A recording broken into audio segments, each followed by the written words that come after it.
Welcome to Old Swamp 455. Gonna work on this 442 some today. We had a cold snap, so I couldn't get some stuff painted. And finally got some warmer weather, so I got that rear end painted. I'm not sure if I showed this, but when I painted this rear end, I put the two studs on the jack stand like that. You gotta be careful with this and walk it up with the pinion. But I was able to paint it like that. So I can move this around is I'm gonna put the wheels back on this rear end. So we'll just put the backing plates back on. We'll move this jack stand over here with a rag. And then we can get this out of the way.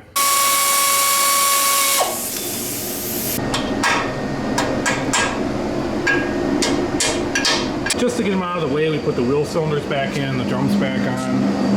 And now we'll toss the tires back on. At this rate, where there's so many projects going on now at the same time, if you lose parts, it just costs you more money. So we gotta just get the stuff back together, get it as a rolling chassis so that other things can go on. This is the next project. It's a Bridgeport mill. So between having a lathe and a mill, he's gonna be able to fabricate any part that he ever wants to.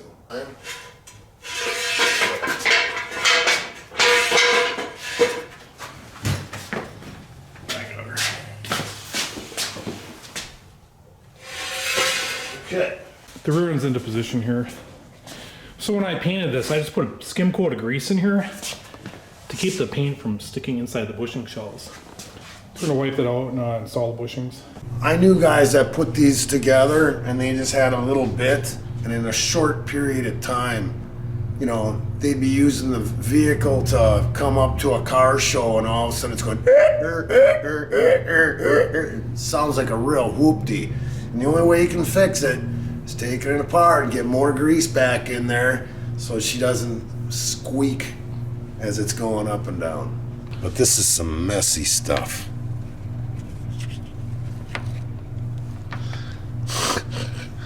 It's like honey. It's messy. I'm gonna be getting this stuff all over. There. Yeah, it was easier to push in when there was not inside. We're ready to roll the chassis back in here, and then we'll lift these control arms in, slide the bolts in, and then we're gonna have a roller. And then we gotta finish doing this. The ones I stuck in my car back in 1978 are all dry rotted already. Were they polyurethane? No, just regular Rubber? They didn't have that shit. Yeah, this is the new hype shit. Actually, they've been around forever, but so we're gonna try to get the lowers in here, and then slip the uppers on. See how that works out. Well, they did have that stuff. I was just too cheap. I just got regular. You just got regular rubber instead of polyurethane. Oh, in the back I used aluminum. Big mistake. You know, shit that you're supposed to do on the racetrack. That was dumb. And when we hit a bump one day, it just sent us airborne. It was locked up. Well, it reminds me of my south side machine arms. Yeah. This back bushing was solid like plastic, and it would bind if you go like into a gas station at an angle. Right, and then you break your brackets off. Yeah, you can't see much, but this is a box control arm. Does it have a bolt that you can turn up and you can adjust? No. It was made by Southside Machine, and I stuck them on there, and this back bushing is solid, and it was just a mistake. Factory ones were better. My buddy had a 69 428 cubic inch Pontiac Grand Prix. Had those really cool door handles that teeter-tottered, real long pointed nose, and it would go into hop or whatever, you know, didn't take off very good, and he would just adjust the height in the back end with these airbags or whatever he had in the coils, and when the lower control arm was straight, she'd take off. It was like a whole different machine. But if you jack a car up and then these control arms are going at goofy angles, then she hops and bounces and doesn't get traction. Take a C-clamp and a piece of metal to Put the squeeze on it. yeah, put a squeeze on it so we could get it in there. I don't know how this rear end's going to deflect like that. I mean, I'm thinking this is going to be pretty close to solid bushings, but we'll find out. It's gotta give. I mean, the force of 4,000 pounds moving, and it's gonna squish that stuff. I hope so. I mean, I would think the metal's going to deflect down there some, but we'll see. So we got her in. It wasn't pretty, using pry bars and C-clamps, and I'd say she's preloaded, would you? Well, I remember doing this a long time ago on my car, and the body was still on it. So this made it easier. We could stand inside, and I was stepping on the control arm, trying to get that big gushy, the bushings into a skinnier area. And it was a bitch. And with two people, if you're underneath there by yourself, you're going to be struggling for a while. So we're going to put the springs in now. And I don't know, I'm just going to try these cargo coils for now. Reading the instructions, I believe they call us a progressive spring where you have wider gaps than narrower. This is saying this narrow part goes towards the top. I don't know why I got red, but I got red isolators. Nobody's going to see those. Right. I'm not going to stop the project now to get new ones.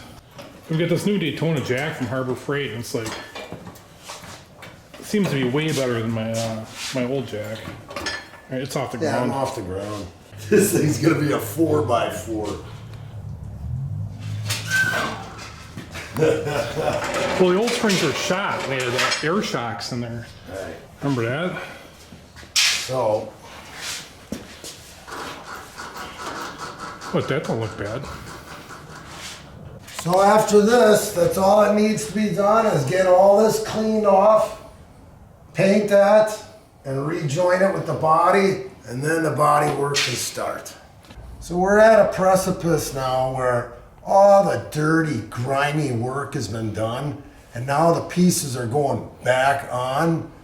So a lot of times when you're a 16-year-old kid and you want to start a project and you get mad because your parents are saying, how much longer are you going to take up this whole garage? Well, it takes longer. You got to double the time of everything. And now all the pieces are going to be going back in there. So we're going to be consolidating a lot of place that's used up right now in the house to get the parts back on here, and then we'll have a house again. Here's a power steering box. I spent the extra money to get this restored like original. I think they just put a color paint on it or something like that. But I did get the quick ratio steering put in there. I think it's faster than what the Trans Am steering is. I don't know if I'm gonna like it. I can get it changed back, but I don't know.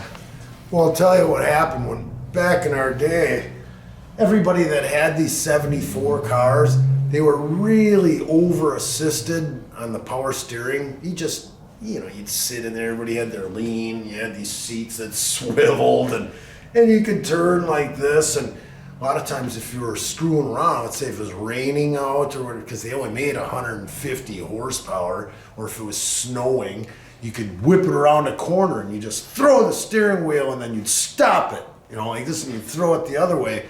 And it was really easy. Now, if you have it and it's too fast of a ratio, it could be where it gets away on you. It might be like overreacting. So supposedly when they ship these out, they put this on center. So we're just gonna screw it in and see if you can find the pitman arm and hook up the rest of the steering.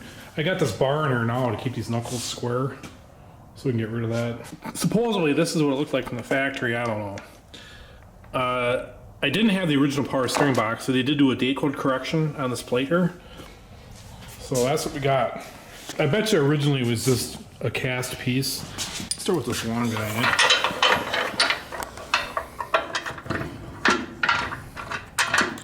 Are these threaded? Yeah. Screwing in the power steering box with the camera in my hand. Let's try this guy. Guess what?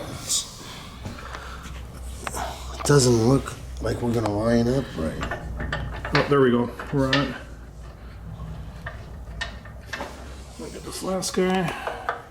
I painted all these bolts to match the frame. Alright, and you just gotta send it home. I need this box because I'm gonna send my TA box out to get rebuilt. power steering box, I'm gonna keep the same ratio in it. You know, this casting has a fourth like threaded boss here. Why wouldn't they? I don't know why. Yeah, why didn't they put? Maybe it'd make the frame too weak with too many holes like Swiss cheese. I think there's a tube going through the frame on all three of these to strengthen it. I know the old Blazers used to break the frame right here. When you put bigger wheels on them, bounced around out in the field.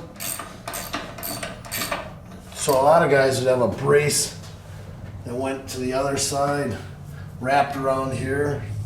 Installed. We do think that is a clear coat on there. Alright, got the rear sway bar in there, and I think we're gonna call it a night. Just bolting the stuff together took hours. You know, there's paint in the threads you gotta clean out, splines are dirty. Nothing goes together like the way you want it to. But now we got it on a roller, steering's gonna work. Like I said, all we gotta do is get this thing buttoned up and drop back down, and then we can start doing the body work.